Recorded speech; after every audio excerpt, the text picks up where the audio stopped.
सनातन board को लेकर जो एक अलग जग रही है यहाँ, जहां सनातन का सबसे बड़ा पर्व हो रहा है, तो क्या अब फैसला होने वाला है? जरा पूछिए।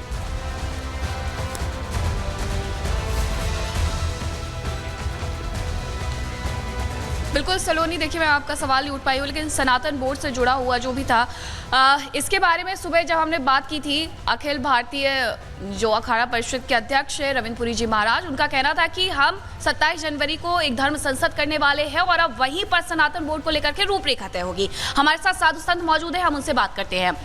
सनातन बोर्ड को लेकर के कहा जा रहा है कि 27 जनवरी को रूपरेखा तैयार की जाएगी और दूसरी तरफ ये कहा जा रहा है कि वक्फ कह रहा है कि जहां पर आप स्नान करने आए हैं वो जो जमीन है वो वक्फ बोर्ड की है, तो क्या आप सिर्फ सनातन बोर्ड ही बना करके उन्हें जवाब दिया जा सकता है? बिल्कुल, अति सुंदर बात है।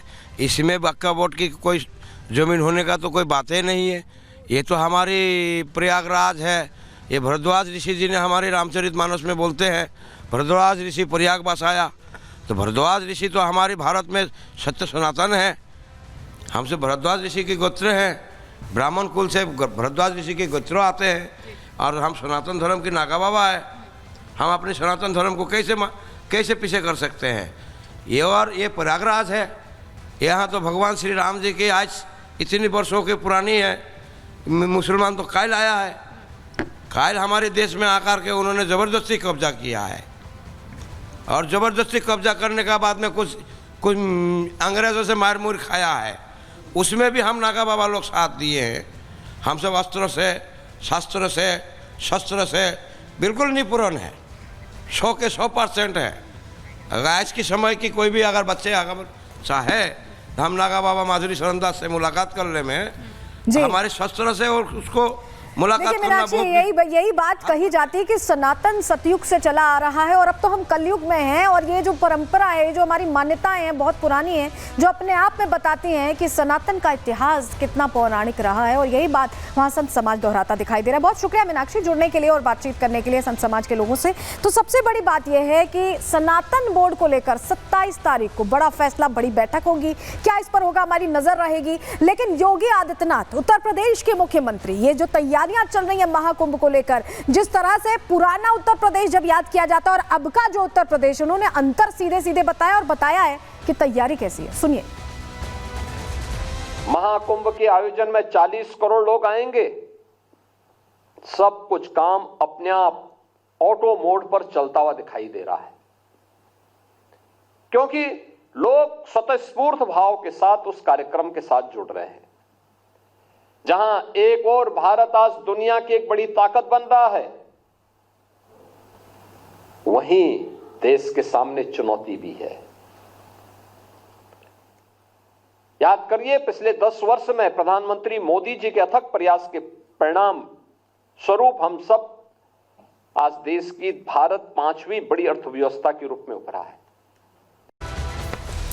तो सुना आपने कैसी तैयारी है, सुरक्षा पुख्ता है और कितने सनातनी पहुंचने वाले करोड़ों की संख्या में, और यही वजह कि एक एक चीज ध्यान रखकर की जा रही है। लेकिन एक तस्वीर बहुत तेजी से यहाँ पर वायरल भी हो रही है और सामने आई है प्रयागराज से। ये तस्वीर देख रहे हैं आपको, यहाँ अतीक दिखाई दे रहा है, वो अतीक जिसका कभी टेरर हुआ करता था उत्तर प्रदेश में, और उसकी तस्वीर पर ये कट का निशान लगा हुआ है। क्यों ऐसा किया गया है, क्यों ये तस्वीर सामने आई है? और ये वो 3 लोग हैं जिन्होंने मौत के घाट उतारा था अतीक अहमद को।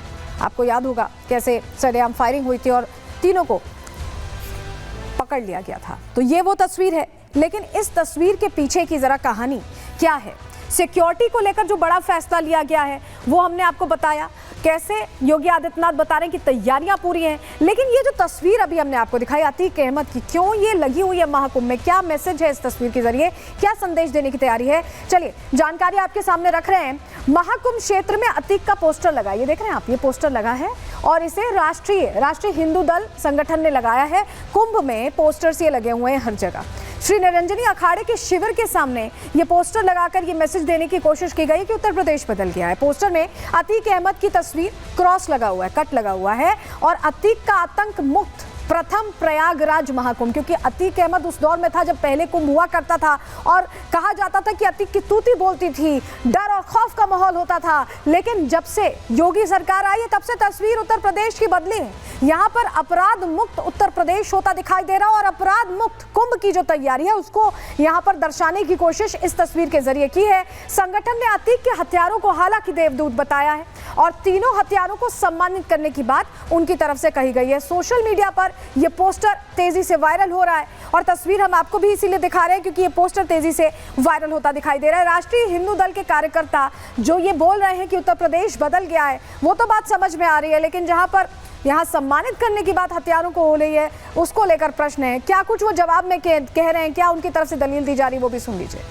इन देवदूतों के सम्मान के लिए यह पत्र जारी किया जा रहा है, उनके परिवारजनों को दिया जाएगा जिन्होंने अतीक जैसे दानवों का वध किया और जिसके कारण सुरक्षित कुंभ हो पा रहा है। तो ऐसे देवदूतों को देवदूत का सम्मान मिलना चाहिए। ये उपाधि राष्ट्रीय हिंदू दल संगठन की तरफ से कहा जाए। भय मुक्त इलाहाबाद आज प्रयागराज है, भय मुक्त ये कुंभ हो रहा है तो आज इन तीनों के कारण हो रहा है, इसलिए इन तीनों को यह प्रमाण पत्र हम संतों के बीच में प्रयागराज कुंभ से हम लोग उनके परिवारजनों के नाम से ये प्रदान करवाने के लिए यहाँ उपस्थित हुए हैं और ये कुंभ से हम लोगों का ये प्रयास जारी है। ये तीन देवदूतों के लिए हम लोग समर्पित हैं।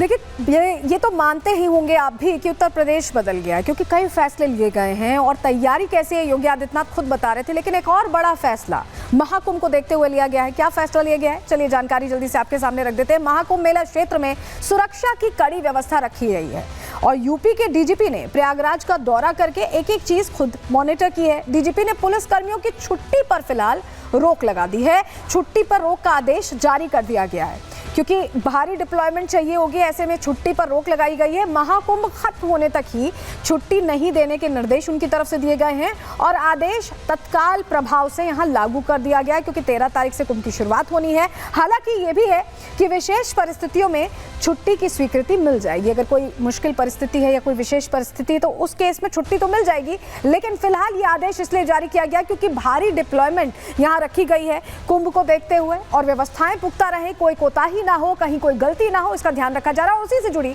जरा ये तस्वीर भी देखिए।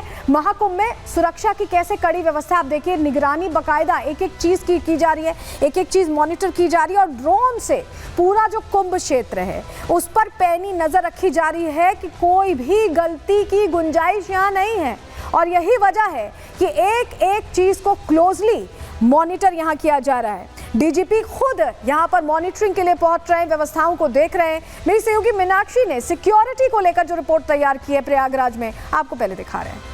महाकुंभ में सुरक्षा के लिहाज से 7 चक्र बनाए हुए हैं। मेला क्षेत्र में जैसे ही आप प्रवेश करेंगे यहाँ पर आपको पुलिस की गश्ती नजर आएगी और यहाँ पर हर जगह बैरिकेडिंग की गई है। बैरिकेडिंग करके जांच पड़ताल भी की जा रही है। अगर कोई गाड़ी जो कि महामंडलेश्वर या फिर साधु संतों से संबंध नहीं रखती है उन सबको रोका जा रहा है, उन सबसे पूछताछ की जा रही है। इतना तक कि यहाँ से ड्रोन से भी नजर रखी जा रही है और पूरे अगर हम मेला क्षेत्र की बात करें तो यही स्थिति बनी हुई है जहाँ जगह जगह पर ये चेकिंग अभियान चलाया जा रहा है क्योंकि अभी तक कई बाहरी ताकतें हैं जिनके द्वारा कुंभ मेले को लेकर के